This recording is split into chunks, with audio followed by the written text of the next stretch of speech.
Hey everyone, welcome to...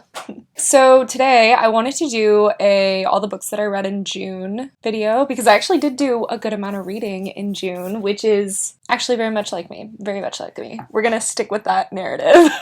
I read 10 books and I enjoyed some of them. So let's just talk about them. I'll link all of them down below just in case you want to know more about them if I don't give very good summaries or anything like that, but I'll let you know my thoughts, my feelings, and the ratings that I gave. So let's just begin. I have this little stack here just to give you an idea. The first book that I read this month, I don't own. I read it on Kindle Unlimited, but it was Bonded by Thorns by Elizabeth Helen. This was the first book in, I don't know if it's going to be a trilogy or more, but I know that there's going to at least be 3 books in it, and it's like a Beauty and the Beast retelling, except instead of one beast, there's 4. There's 4 fae princes that are trapped in a castle that have been put under some ghastly curse, and there's one bookworm girl that is transported to their world from our world, and she wants to save them. She wants to help them out. And there is one mysterious Prince of Thorns who is supposed to be a villain. He does not live with the fae princes of the seasons in the castle. He's separate, but his thorns are wrapped around the castle, so he's the villain, of course. So yeah, that's really all I knew about it going into it. Well, actually, I didn't know almost anything going into it. I just knew it was supposed to be smutty. The first book is not very smutty. It does have some scenes, but not at all. Now, the second book, which I also did read this month, is Woven by Gold, also by Elizabeth Helen. Oh, I gave it 3 stars, by the way. I gave Bonded by Thorns 3 stars, and I also gave Woven by Gold 3 stars. Now, don't get me wrong, I ate these books up. I could not put them down, but were they good? I'm gonna let you be the judge of that. I don't know, they're addictive. There's something to the storytelling where you're yeah, I want to know what's gonna happen next, but at the same time they were very predictable, and I don't know, I just feel it's very obvious what's gonna happen next. Now, do I still want to read it? Yeah, of course. Was the plot predictable? The writing? Yeah, sure. It's a fun book though. It's a fun, good time. And that's why I gave it 3 stars. I won't tell you much about what the second book's about, but it's more shenanigans, just same girl, same guys, way smuttier. So yeah, if you were looking for the smut, hold out till the second book because that's where it is. Also, side note on these, and I feel this is kind of a mixed thing to say, but it did have a lot of things that, specifically with the Prince of Thorns, that reminded me of A Court of Thorns and Roses. And to be fair, A Court of Thorns and Roses is also a Beauty and the Beast retelling, so it's possible that that's the reason that I was getting those vibes. I don't think that's the reason I was getting those vibes. I think it's because there's some characteristics of a certain character in this that it just feels to the T I know who you were inspired by, you know? But yeah, I just thought I'd throw that out there. Third book that I read this month is actually Beast Boy. This is a graphic novel by Cami Garcia and Gabrielle Piccolo, and I read this for my 24-hour readathon. I'll link that up above if you want to check it out, but I loved this. I've been putting off reading this for forever. I've owned these for a couple of years now, but I'm glad that I finally got around to it. I gave it 5 stars. This is so much fun. If you were a fan of the Teen Titans show, the one on Nickelodeon, not Teen Titans Go, the other one, the good one, I think you'd really like this. I mean, I really enjoy Gabriel Piccolo's art style. I hope I'm saying his name right, but that's actually how I even found these, was just because their Instagram was recommended to me through, I don't know, the algorithm and Instagram, and I was oh, that's such a cool art style. And then I found out that they were actually doing the art for these, and they've already made quite a few of them, so I picked them up and I have really been enjoying these. I mean, like I said, I gave this 5 stars. I liked it more than Raven, which Raven is my favorite Teen Titan, probably. I mean, at least from the show. I haven't really liked most other iterations of Raven. I do like this one. I was actually kind of surprised that Beast Boy's story just was much more fleshed out to me. It made a lot more sense. I love the backstory that they're using for this.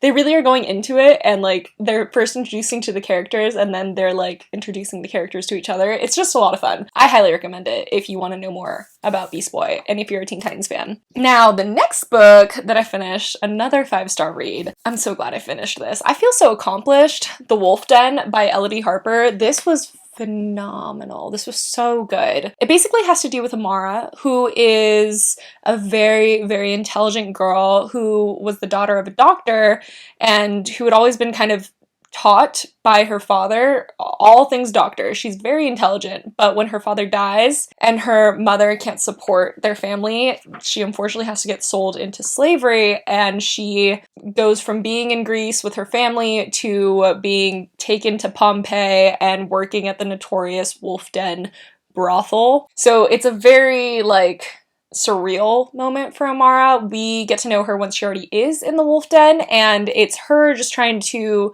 use her intelligence, her wits, her other abilities to make enough money to buy out her contract with the Wolf Den and to just figure a way for her to get out. For her and another girl, specifically Dido, one of the younger members, to get out. Now, it's a very, like, heart-wrenching story to read. Like, it's just, I don't know. It felt... it was just really good. It's a historical fiction. It feels like you're learning at the same time, which I feel like sounds really dumb, but I mean, that's just kind of how it felt. You are definitely, like, brought into this world. You get shown all of these different characters. You can feel the plot moving around you. I did say that this kind of gave me epic poetry vibes because you could almost see where Amara's own hubris at times maybe can get in her own way, and I am very excited to read the next book. I was kind of nervous when I felt this one end. I was like, wait, is that it? But no, there's, I think, 3 books, or going to be 3 books, but I know there's already a second one out. So I'm very excited to see where it goes from here. I was at the edge of my seat. And granted, the thing that happens in the end, I feel like if you're paying attention, you might know that it's going to happen, but it's still gut-wrenching. This is a gut-wrenching story. It's very authentic and realistic in the sense that it's just people that are put in places in their lives that they had no business being in. Like, even her brothel owner, like, that person also has a backstory, that they were also a slave that was freed, that smarted their way out of being freed. It's just like, I don't know, it's a hard story to read, but I really enjoyed it. And there aren't really, like, graphic on-scene things that happen if you are worried about that. There weren't any. The next thing that I read, I also don't own, and it's Twisted Love by Anna Huang. I started the Twisted series, yeah, or what's it called now, and I gave this one 3 stars.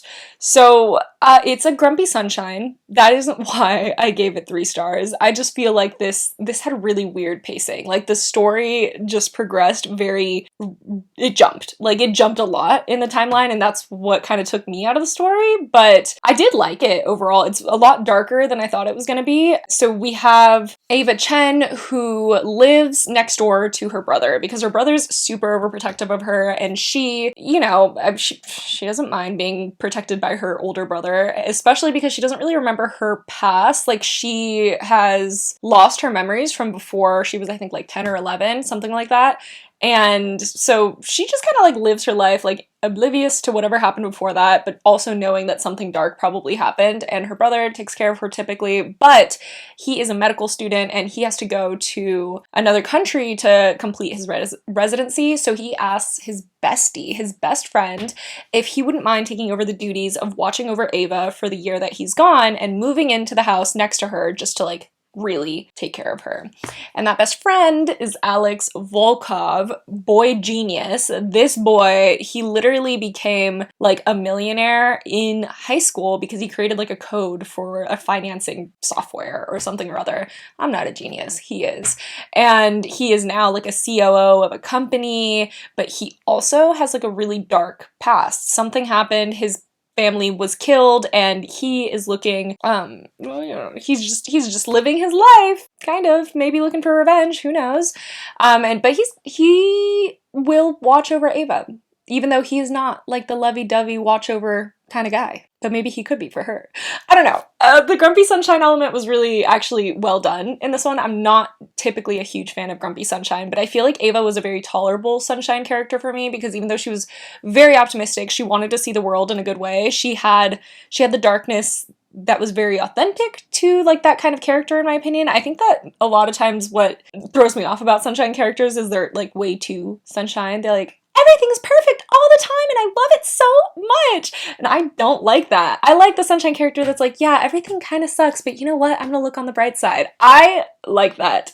And I mean, her story is dark. His story is dark. I liked the backstory. I just wish that the timeline had been like a little bit, not timeline, but I just wish the timing had been a little bit better done, because it felt like nothing happened and then everything happened and then suddenly we were here and then now we're actually over here and now everything's fine. Don't worry. It just felt like the character development didn't have time to like get there, you know? But yeah, I still enjoyed it. It was a good first book. Yeah, this is the last book that I officially read for my 24-hour readathon, but that is Heartstopper Volume 2 by Alice Oseman. 5 stars. 5 stars. I have no idea why I waited so long to read this. I think that this was such a good, happy, lovely read, though. It's just so sweet. We follow, like, Nick and Charlie. Nick, who is maybe gay, possibly straight. We don't know from the first book. I won't give you too many spoilers, but either way, he's not sure.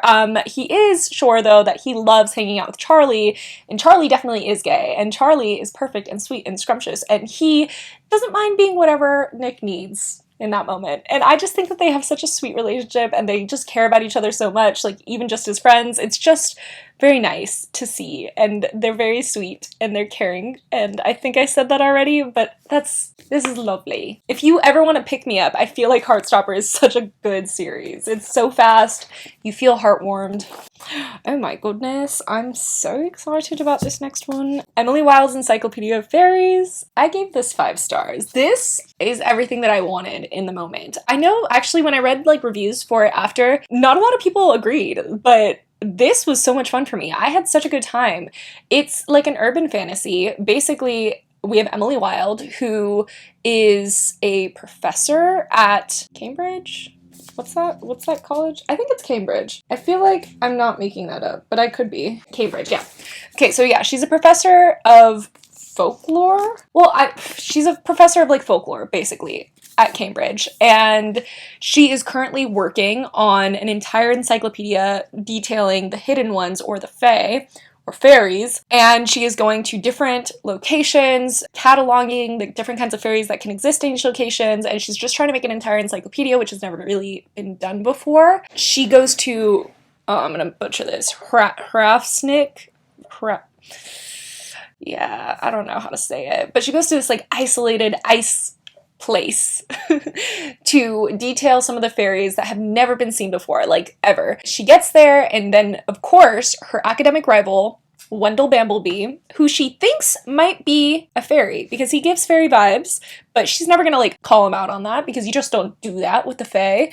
But she has like a vibe from him. But either way, he's her academic rival. He is a year older than her. He has tenure at Cambridge, and he's like, no, I'm gonna help you out. And she's like, I didn't need your help. He's like, no, I'm gonna help you out. And she's like, I didn't need your help. I have my dog Shadow, her beast of a dog Shadow, who's just like so perfect and sweet. And it's just them being in this like tiny little town that's filled with like folklore and myth and like tradition and lovely people and potentially fairies or hidden ones, and it's just their adventure in and around this town and potentially saving this town and potentially her saving herself because she doesn't really like people, and maybe this is going to be her moment to open up. I don't know. I thought that Emily was such like an endearing character, and I think that that's the like main gripe that a lot of people had, that she was very boring and like stubborn and just annoying to a lot of people, but I loved that about her, so I have no idea what that says about me. I think we all know what that says about me, actually. But yeah, I adored her, and I loved Wendell. He is such a joy. He's so funny. He's just this like really attractive, blonde, lucky guy who just like makes people like fall in love with him, and he's very kind-hearted, but also just lazy, and I relate. These two characters, if you could split like the two parts of my personality, it would be probably them. I'm not gonna lie. The next book that I finished was Foxglove King by Hannah Whitten. I will say I went into this expecting something quite different than what I got. I don't know why I thought this was like a smutty book. It's not. Not even a little bit, not even at all. Get that out of your head if that's what you thought. I don't know where I got that idea from, honestly. I think it was TikTok. But either way, I did really enjoy what I got out of this. I gave this 4 stars. Our main character is Lore, who is like a poison runner in her city. And she has like a dark past with the catacombs of the city. And she also can detect mortem. She can detect mortem.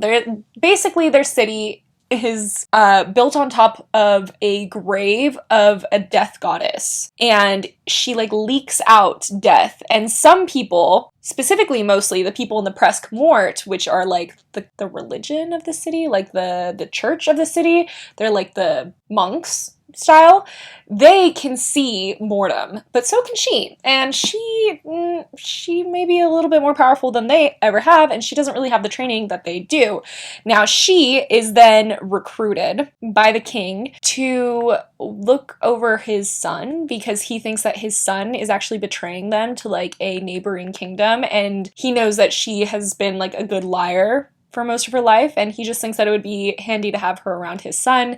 He does so by enlisting Gabe, who is a member of the Presque Mort, one of those like virginal monks.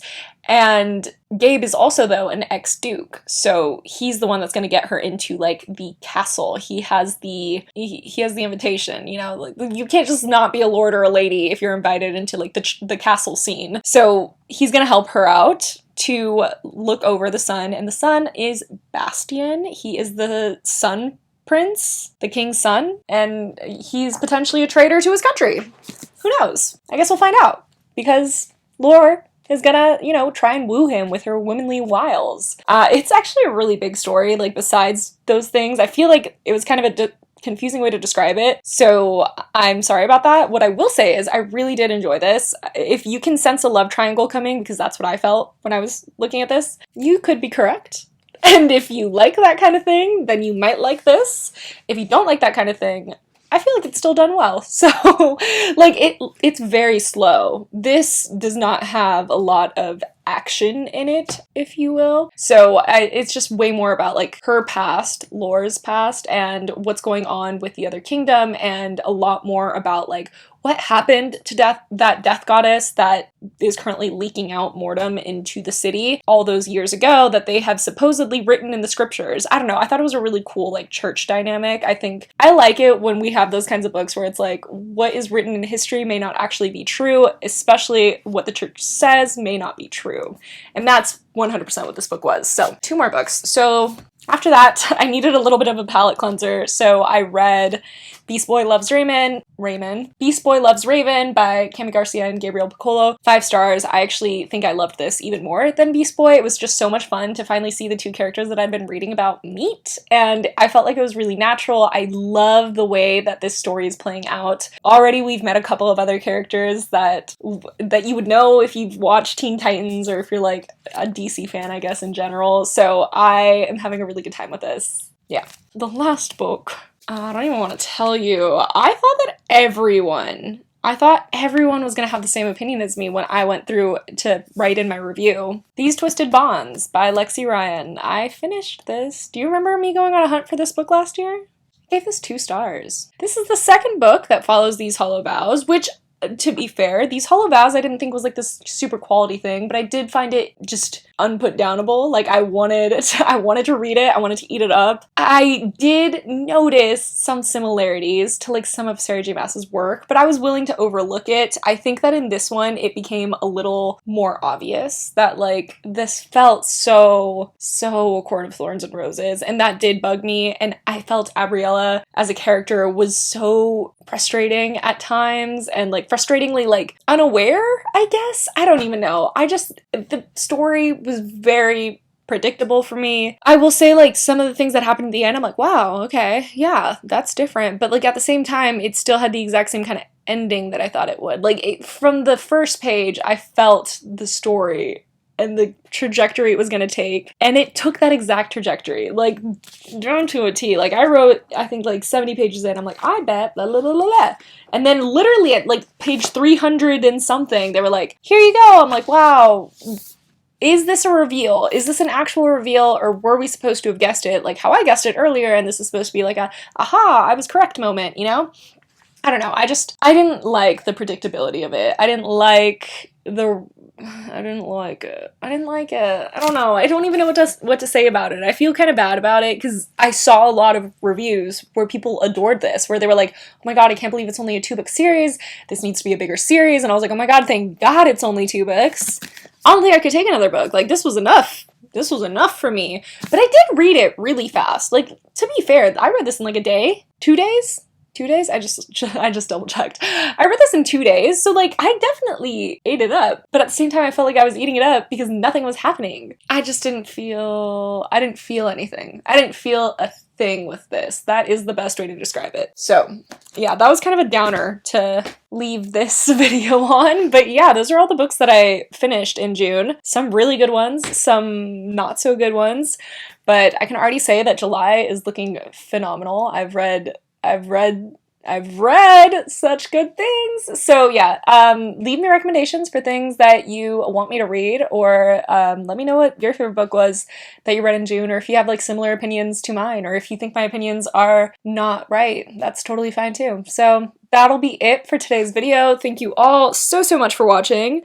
Look forward to a reading vlog that I'm putting up next. I actually have already gotten it filmed, but it's just taking forever to edit. So your girlfriend finally read Fourth Wing, and I'm so excited to share that with you. So yeah, that'll be that. Thanks again for watching, and I will see you in my Fourth Wing reading vlog. Fourth Wing reading vlog. I can't tell if the lighting was like good or bad in this video, so don't blame me. I'm just a girl. I'm just a girl.